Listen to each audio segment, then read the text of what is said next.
Hello friends, السلام علیکم and welcome to Art Maker. 15 جنوری 2009 airways flight number 1549 U S America کے شہر نیو یارک لاکارڈیا کے ایئرپورٹ پر موجود تھی۔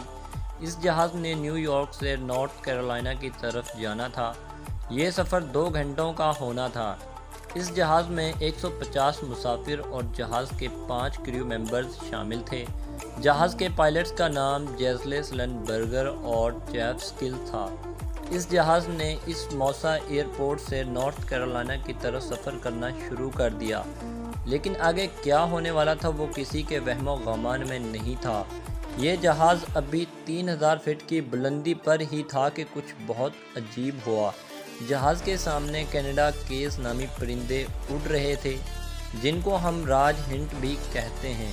پرندوں کا یہ جھنڈ آرام سے آسمان پر اڑ رہا تھا، لیکن ان کے سامنے یہ بہت بڑا جہاز آ گیا اور ان میں سے کچھ پرندے سیدھا جہاز کے دونوں انجنز میں گھس گئے۔ انجنز میں اسی وقت آگ لگی اور دونوں انجنز مکمل طور پر تباہ ہو گئے۔ جہاز میں بیٹھے مسافروں کو فوراً احساس ہو گیا کہ جہاز کے ساتھ کوئی مسئلہ ہوا ہے۔ اس وقت اس جہاز کا کنٹرول کیپٹن سلنبرگر کے پاس تھا۔ یہ ایک انتہائی تجربے کار پائلٹ تھا۔ اس نے فوراً لاکارڈیا ایئرپورٹ پر موجود ٹریفک کنٹرولر سے رابطہ کیا اور بتایا کہ جہاز کو پرندوں نے ہٹ کیا ہے، جس کی وجہ سے جہاز کے انجنز فیل ہو گئے ہیں۔ جہاز اب کچھ منٹ ہی اور اڑ سکتا تھا۔ جہاز پر موجود 155 لوگوں کی جان شدید خطرے میں تھی۔ جہاز پر موجود دونوں پائلٹس نے پہلے فیصلہ کیا کہ جہاز کو واپس لاکارڈیا ایئرپورٹ کی طرف موڑ لیا جائے، لیکن ان کو احساس ہوا کہ یہ جہاز واپس نہیں جا سکتا۔ ایئر ٹریفک کنٹرولر نے ان کو بتایا کہ تھوڑا ہی دور 8 کیلیبر اونامی ٹاؤن ہے، جہاں ایک رن وے ہے۔ آپ اس جہاز کو وہاں اتارنے کی کوشش کریں، لیکن کیپٹن جیسلے سلنبرگر کو احساس ہو چکا تھا کہ یہ جہاز اب زیادہ دیر تک نہیں اڑ سکے گا، اور یہاں اس نے ایک انتہائی انوکھا فیصلہ کیا۔ یہ جہاز اس وقت نیو یارک کے ہڈسن ریور کے اوپر سے گزر رہا تھا۔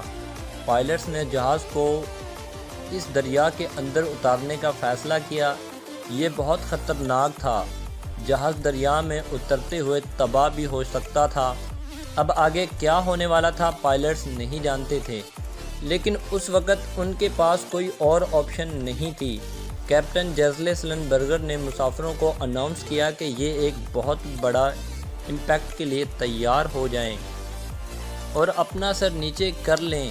یہ تاریخ میں صرف چوتھی بار ہونا تھا کہ پائلٹس نے جہاز کو پانی پر اتارا ہو، اور دوستو پھر یہ جہاز میلز پر ہارس کی رفتار سے اس دریا کے اندر چلا گیا، اور حیرت انگیز بات یہ ہے کہ جہاز کو باہر سے خراش تک نہیں آئی۔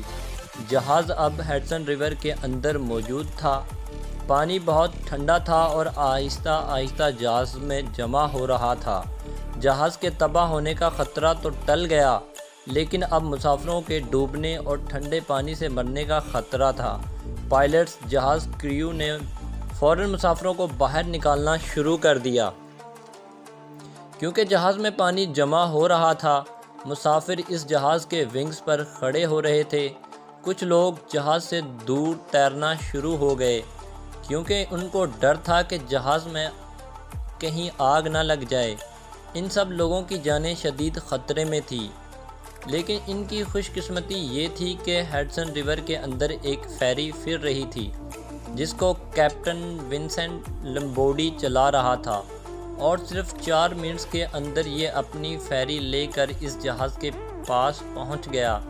اس نے ایمرجنسی سروس کو بھی اطلاع کر دی تھی، کیونکہ کچھ دیر اور لگ جاتی تو کچھ لوگوں کی جانیں چلی جاتی۔